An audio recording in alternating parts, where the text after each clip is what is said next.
Di dalam Alkitab kita bisa menemukan ada begitu banyak nama atau gelar yang diberikan kepada Yesus. Nama dan gelar yang begitu banyak ini kadang malah membuat banyak orang bingung. Seseorang pernah bertanya pada saya, "Mo, Yesus itu kok disebut anak Daud? Yesus itu kan anak Maria dan Yosef, kok jadi anak Daud? Ceritanya gimana tuh?" Nah, apa sajakah gelar atau nama Yesus itu? Silakan ikuti Katekesi Santai episode 33 ini dengan tema Mengetahui Gelar-gelar atau Nama Yesus. Dari sekian banyak gelar atau nama yang diberikan kepada Yesus, saya akan menyajikan beberapa gelar yang populer saja.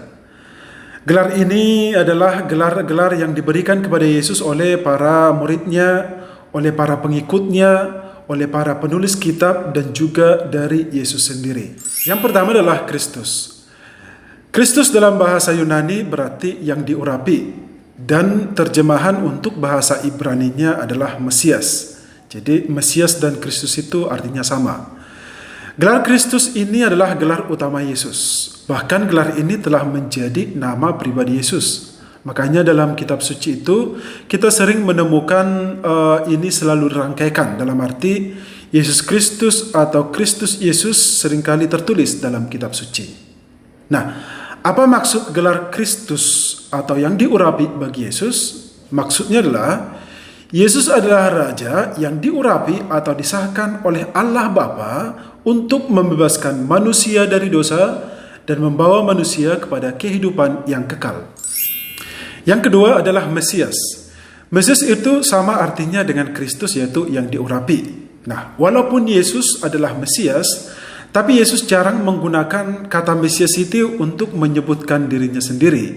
Mengapa? Alasannya adalah karena pada zaman itu Mesias itu sering disalah tafsirkan atau sering ditafsirkan secara politis oleh orang-orang Yahudi. Mereka berpikir bahwa Yesus adalah yang diurapi menjadi raja politis bagi mereka, seperti raja pada umumnya, padahal tidak. Yang ketiga adalah Tuhan. Kata Tuhan ini sebenarnya mempunyai makna ganda, Tuhan yang ilahi dan Tuhan yang insani. Bandingkan penggunaan misalnya kata Tuhan Yesus atau Tuhan Yesus. Tuhan Yesus berarti Yesus yang diurapi, sementara Tuhan Yesus berarti Yesus yang mempunyai sesuatu atau pemilik. Jadi Tuhan itu artinya pemilik atau penguasa. Makanya ada istilah Tuan Tanah. Nah, dengan memakai gelar Tuhan, maka Yesus adalah Tuhan kita, pemimpin kita, pemilik hidup kita. Dan sebagai yang ilahi, dia adalah Tuhan kita dalam arti bahwa dia itu merupakan salah satu dari pribadi Allah Tritunggal. Yang keempat adalah Juru Selamat. Istilah Juru Selamat mempunyai makna bahwa Yesus adalah penyelamat manusia dari hukuman dosa. Bahkan arti nama Yesus sendiri adalah Jehovah, yang artinya Tuhan menyelamatkan. Alkitab berkata bahwa Yesus adalah satu-satunya Juru Selamat, bukan salah satunya, tetapi satu-satunya Juru Selamat yang mampu menyelamatkan manusia dari dosa dan membawa manusia kepada Allah. Yang berikut adalah anak Allah. Istilah anak Allah dipahami sebagai hubungan yang sangat unik antara Yesus dengan Allah.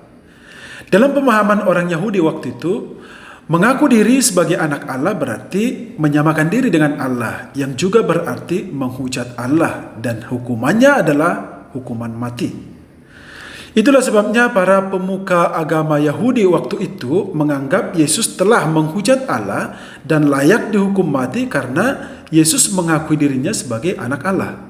Memang kalau ditelusuri dalam Alkitab, ternyata dalam bahasa biasa umat Israel atau orang Kristen juga disebut sebagai anak Allah. Tetapi anak Allah dalam pengertian ilahi hanya dialamatkan kepada Yesus. Itulah sebabnya Yesus disebut sebagai anak tunggal Allah. Beda dengan kita sebagai anak-anak Allah. Gelar berikutnya adalah anak manusia. Semasa hidupnya di dunia ini, Yesus lebih suka memakai gelar anak manusia untuk dirinya sendiri daripada menggunakan kata Mesias. Sekalipun istilah anak manusia dapat berarti sebagai manusia pada umumnya, namun Yesus menggunakan kata ini sebagai dalam arti ilahi. Gelar anak manusia ini berasal dari penglihatan Nabi Daniel dalam Perjanjian Lama. Dalam penglihatannya dikatakan, Daniel melihat anak manusia datang dari langit dengan awan-awan untuk memerintahkan secara kekal atas segala bangsa. Lalu apa makna gelar Yesus sebagai anak manusia? Maksudnya adalah Yesus mau mengatakan bahwa dia adalah Allah yang menjelma menjadi manusia sehingga ia dapat mati demi dosa-dosa manusia. Gelar berikutnya adalah anak Daud. Yesus disebut sebagai anak Daud karena memang Yesus adalah keturunan dari Raja Daud dari garis ibunya Bunda Maria. Sebenarnya ini sudah diramalkan oleh nabi-nabi sebelum Yesus. Dalam Perjanjian Lama itu banyak dikisahkan. Jadi Mesias adalah seorang tokoh penting dari keturunan Daud yang dinanti-nantikan oleh orang Yahudi pada waktu itu sebagai pemimpin mereka. Nah, siapakah Raja Daud itu? Raja Daud adalah raja yang sangat terkenal bagi orang Israel. Dia adalah raja terbesar Israel dan juga menjadi pilihan Allah. Pada masa pemerintahan Raja Daud, orang Israel itu sangat jaya. Nah, orang Israel berharap bahwa Mesias akan datang memimpin mereka.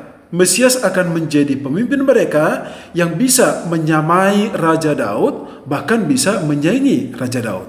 Lalu ketika Yesus muncul, orang-orang Yahudi malah menyebut Yesus itu adalah anak Daud, dalam arti keturunan Daud yang datang sebagai pemimpin mereka. Berikutnya adalah sebutan raja. Yesus disebut sebagai raja, tapi Yesus jarang atau tidak pernah mengatakan bahwa dia adalah raja, sama seperti kata Mesias. Yesus sama sekali tidak menyebutkan itu untuk dirinya sendiri. Karena apa? Karena orang Yahudi salah persepsi dengan kerajaan yang diperkenalkan oleh Yesus. Selain itu, istilah raja waktu itu sangat sensitif bagi orang Romawi yang saat itu sedang berkuasa atas Israel. Bagi orang Romawi, mengakui diri raja berarti memberontak kaisar dan pemerintahannya. Akan tetapi, Yesus beberapa kali atau dalam berbagai pengajaran, Yesus pernah menyatakan bahwa ia adalah seorang raja, namun bukan raja politik, tetapi raja yang memerintah ke akhir zaman, atau bisa dikatakan Yesus adalah raja eskatologis. Gelar ke-9 adalah guru atau rabi. Kata guru identik dengan rabi dalam bahasa Ibrani. Rabi adalah gelar yang diberikan kepada seseorang atau pengajar Taurat Yahudi. Jadi para rabi ini biasanya menempuh jalan pendidikan beberapa waktu sebelum dia dapat menjadi pengajar dan sebelum dia layak disebut sebagai rabi. Nah, Yesus disebut juga sebagai rabi oleh murid-muridnya maupun oleh orang banyak, bahkan oleh Yesus sendiri. Ini mau menunjukkan bahwa Yesus dianggap sebagai pengajar ulung. Yesus sendiri mengakui bahwa dia adalah guru, walaupun Yesus tidak memasuki sekolah keagamaan pada umumnya. Jadi, Yesus disebut guru bukan hanya sebagai guru biasa. Ia adalah guru di atas segala guru. Sebagai guru, Yesus juga tidak mengajar Taurat, tetapi memperkenalkan kerajaan Allah, di mana perkenalan kerajaan Allah ini lebih luas daripada hukum Taurat. Gelar ke-10 adalah nabi.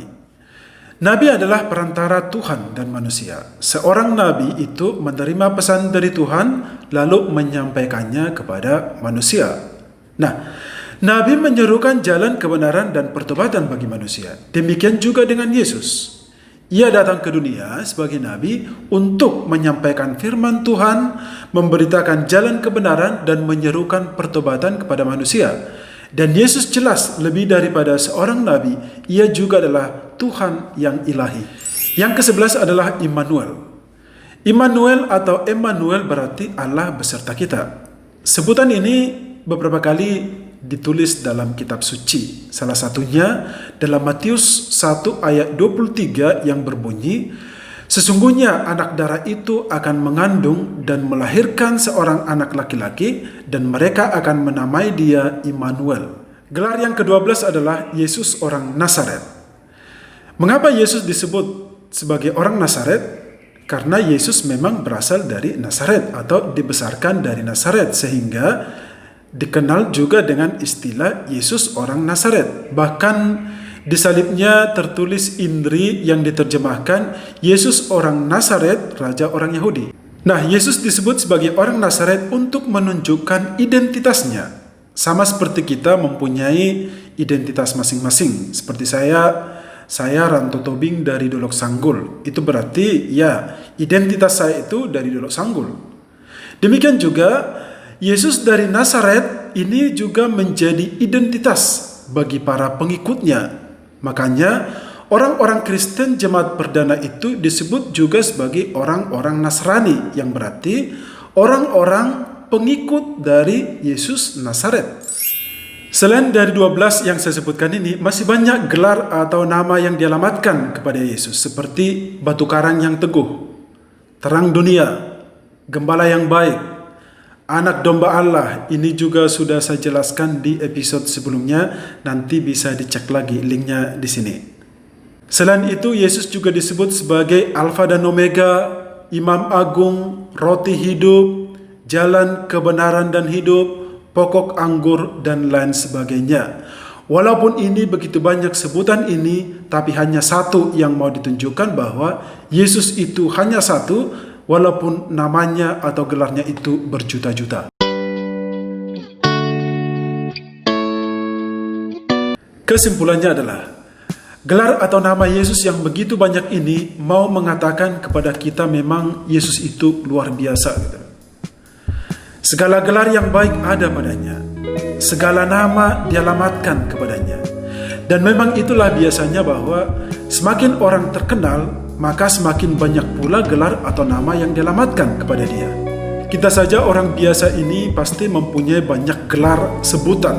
Sejak kecil sampai dewasa ini, kita sudah mempunyai banyak gelar yang diberikan oleh orang lain kepada kita, mulai dari yang baik sampai yang buruk. Nah, walaupun begitu banyak nama dan gelar yang dialamatkan kepada Yesus, tetapi hanya satu yang perlu kita catat, bahwa Yesus itu hanya satu, tak terbagi-bagi. Segala gelar ada padanya, segala nama ada padanya, bahkan namanya itu adalah nama di atas segala nama. Yesus.